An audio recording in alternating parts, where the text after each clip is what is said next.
So let's see if the person wants to fast. So we say that he has to have the niyyah. So how do you observe the niyyah?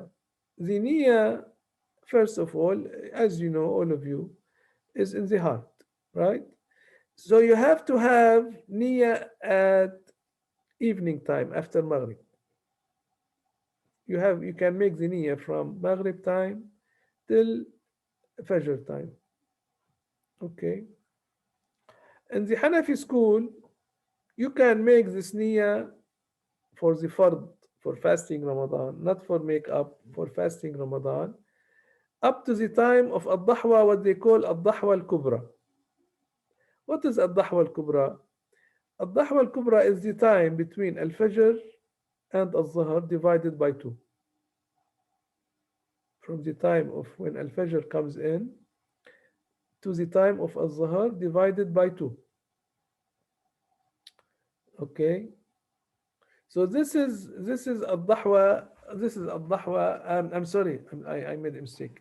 From the time of Al-Fajr till sunset divided by 2. If you take the time of sunrise, till Al-Maghrib, divide that by 2, you end up at Al-Zawal time, at Al-Zuhr time. So Al-Dahwa al-Kubra is different than Al-Zawal time. Al-Zawal meaning when the time of Al-Zuhr comes in. So it is less by about maybe 40 minutes, about 40 minutes less usually. Half an hour, 40 minutes less. So don't wait, say I have till Zuhr time to make fasting following the Hanafi school. No, they consider it before the time of Al-Zuhr. So you have to have it anyway before Al-Fajr. Better, even in the Hanafi school. Better to have it before Al-Fajr. And the person will abstain from introducing, we said, any foreign object into the body, plus without falling into any of the matters that will cause the person to break the fast.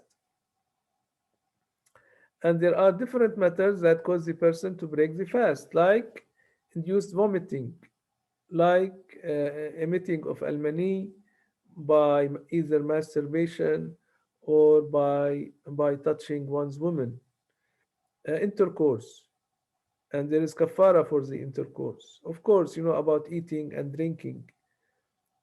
Also, in the case when the person becomes insane for a moment or loses consciousness for the whole day. وَالْعِيَاذُ بِاللَّهِ, also الردة. May Allah Ta'ala protect us from that. Falling in kufr, وَالْعِيَاذُ بِاللَّهِ, invalidates the fasting. This falling in kufr invalidates the fasting. May Allah Ta'ala protect us from that. So for this intention, so that's the abstaining part and the issues that cause the person to break the fast. Let's go back to the intention. So what would he say? He says, I intend to fast tomorrow, fulfilling the obligation of Ramadan لله تعالى. نويت صيام غد عن أداء فرض رمضان لله تعالى. So you say, why I'm fasting? To fulfill the fasting of Ramadan. لله تعالى, seeking the reward of Allah Azza wa Jal. In the Maliki school, there is a rukhsa, there is a, you could say, a less restricted rule, which is that you are permitted to make the fasting for the whole month on the first day of Ramadan, but if you missed it, that's it. Only on the first day you can make the intention for the whole month. You can make this in the Maliki school. You can use that if you want. And if you eat and drink after you make the intention, there's nothing wrong with that, as long as you don't do that after Fajr. So the time of the day of fasting, you know it all, from Fajr time till Al-Maghrib. So if a person during this time falls in these matters that he has to abstain from doing, that's when these days will be invalid. This is when this day will be invalidated. Uh, so what do? You say نويت صيام 30 يوما عن شهر رمضان هذه السنة لله تعالى.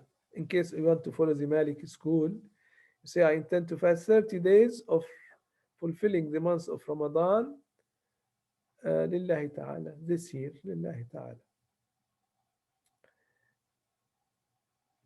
Now there are here now cases which we can go over, but more importantly is to know about intercourse, because there's a kafara.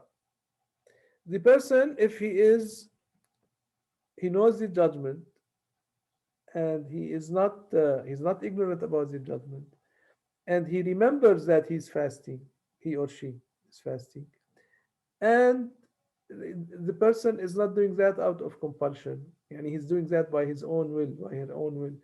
If this intercourse takes place during the day of fasting in Ramadan, the fard, I'm not talking about other than Ramadan, it is in Ramadan, and the person does that, then the person has to repeat this day. This is sinful and enormous sin, but the person has to fulfill a kafara. What is a kafara? The kafara is to free a Muslim slave. If the person cannot do that, then the person will fast 2 consecutive months. If for some reason valid in the religion that the person could not do the fasting for 2 consecutive months, then the person will feed 60 poor Muslims.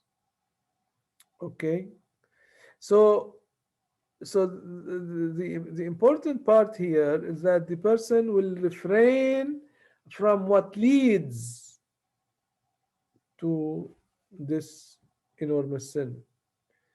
And how would he would refrain? He would not think about his wife in a lustful way.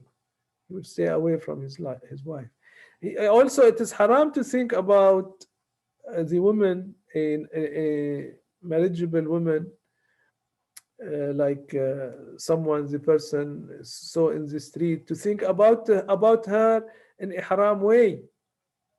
Okay, to think about her in a haram way, that he's, wal-iyadhu billah, is doing something haram with her. It's haram to do so. You cannot think like that. Okay, so especially in Ramadan, then one has to scrutinize oneself and stay away. Not only in Ramadan, but in particular, he needs to work hard on himself to stay away from these things if the person does it. May Allah Ta'ala protect us from these things. So I can stop here today for what I covered. I will maybe let's see, maybe tomorrow we'll go over some of the rules of fasting if we decided, and then we'll go from there. Maybe we can go into more details about the invalidators of fasting. وصلى اللهم على سيدنا محمد رسول الله وعلى آله وصحبه وسلم.